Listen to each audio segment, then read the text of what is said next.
नए साल के पहले दिन आज भारतीय अंतरिक्ष एजेंसी इसरो एक खास मिशन लॉन्च करने जा रहा है। यह है एक उपग्रह जिसका नाम है एक्सपोसैट, यानी कि एक्सरे पोलरीमीटर सैटेलाइट। 469 किलोग्राम का यह उपग्रह अंतरिक्ष में भारत की ऑब्जर्वेटरी होगा, जिससे ब्लैक होल्स, पल्सर और न्यूट्रॉन स्टार्स का अध्ययन किया जाएगा।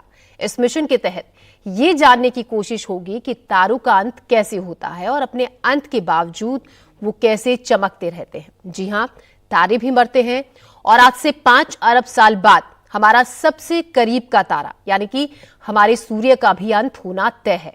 इसरो का यह मिशन उसके सबसे भरोसेमंद लॉन्च व्हीकल PSLV से किया जाएगा। सेंटर STSC शार श्रीहरिकोटा। तो बेहद खास है आज का दिन और इसी पर चर्चा करने के लिए स्टूडियो में खास मेहमान हमारे साथ हमारे साइंस एडिटर पल्लव वागला जी मौजूद हैं। पल्लव जी, आपका स्वागत है NDTV इंडिया में और सबसे पहले आपको नए साल की ढेर सारी शुभकामनाएं। शुरुआत करते हैं, पहला सवाल आपसे यही कि फिलहाल क्या स्थिति है लॉन्च की? नया साल आपको भी मुबारक हो और नए साल भारत को भी मुबारक हो। और भारतीय अंतरिक्ष एजेंसी नए साल को नए तरीके से मना रही है।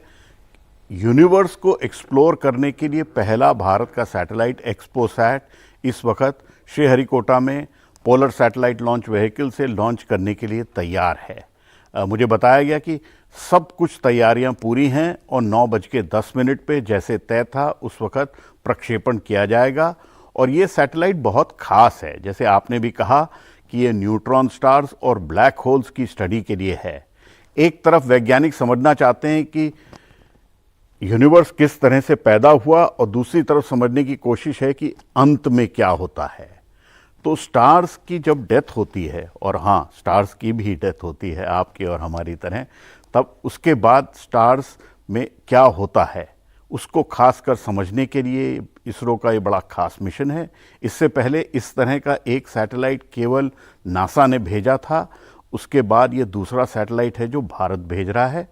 और बहुत शानदार बात यह है कि एक के बाद एक ये तीसरा सैटेलाइट है भारत का जो भेज रहे हैं हम, जिसमें कि पहले चांद की सतह को देखने के लिए चंद्रयान 3 को भेजा गया और उसके बाद आदित्य L1 सैटेलाइट भेजा गया जो अभी सूरज की ओर जा रहा है और इसी हफ्ते सूरज के पास पहुंच के जहां उसको पहुंचना है काम करेगा।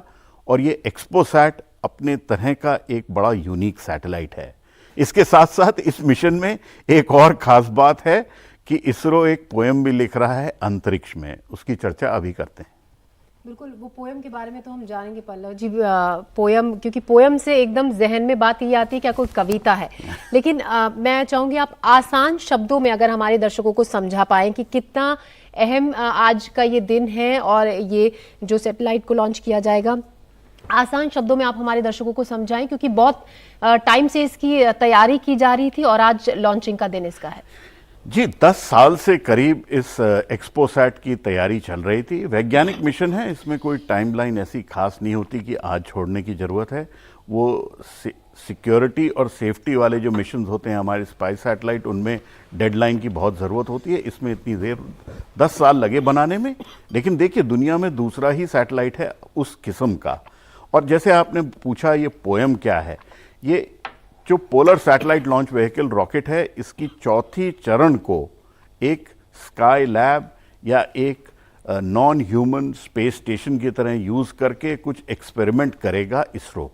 आमतौर पे जो रॉकेट का चौथा चरण है, जब वो अंतरिक्ष में चला जाता है तो वो वेस्ट हो जाता है जी। उसको इसरो ने कन्वर्ट किया है एक प्लेटफॉर्म पे, जिसपे कि 10 एक्सपेरिमेंट लगाए गए हैं, जिसको कि मैं कहता हूं एक वेस्ट टू वेल्थ का एक्सपेरिमेंट है भारतीय अंतरिक्ष एजेंसी द्वारा। इसमें कुछ स्टार्टअप के एक्सपेरिमेंट्स हैं, कुछ इसरो के अपने एक्सपेरिमेंट्स हैं। और इसमें खास बात यह है कि बहुत कम खर्च में आप ये एक्सपेरिमेंट कर सकते हैं, क्योंकि पोलर सैटेलाइट लॉन्च व्हीकल की चौथा चरण जो है वो तो अंतरिक्ष में एक ऑर्बिट में होता ही है। थोड़े दिन बाद वो जल के नीचे धरती पे आ जाता है, तो उसको थोड़े दिन जिंदा रखा जाएगा और 10 एक्सपेरिमेंट किए जाएंगे।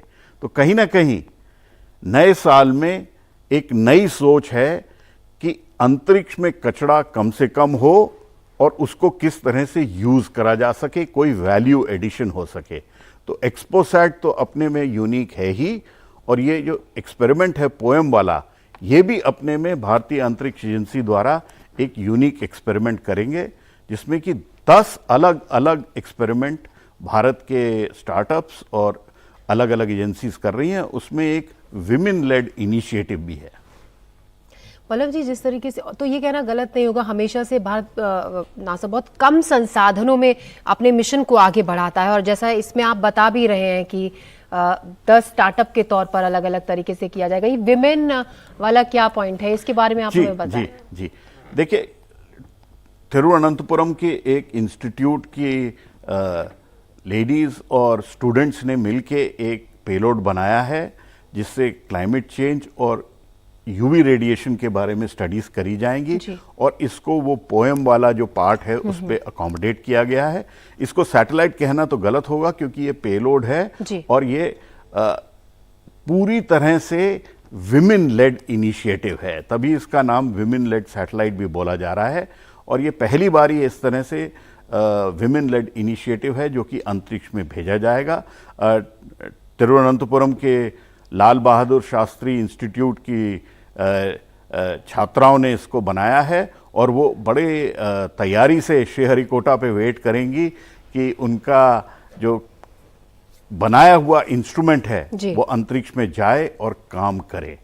तो कई हैं ऐसे ही, ध्रुवा स्पेस का एक इंस्ट्रूमेंट है, बेलाट्रिक्स एक बहुत यंग स्टार्टअप है, उनका भी एक ग्रीन एनवायरनमेंट और ग्रीन प्रोपल्शन मॉड्यूल्स के लिए, पीपल वांट कि एनवायरनमेंट फ्रेंडली प्रोपल्शन यूज हो, उसके लिए एक इनिशिएटिव होगा। लेकिन खास नजरें जो हैं वो तो एक्सपोसैट पे हैं। ये समझना कि ब्लैक होल्स क्या करें, क्या होते हैं, न्यूट्रॉन स्टार्स क्या होते हैं, क्या होगा उनके, और उसके बारे में जानकारी इकट्ठा करना बहुत मुश्किल काम है। और जब भारत दूसरा देश बन रहा है अमेरिका के बाद इस तरह के सैटेलाइट को बनाने वाला, तो आप समझ सकते हैं कि कितना मुश्किल काम था। 10 साल लगे और बहुत कम कॉस्ट में बनाया गया सैटेलाइट है ये।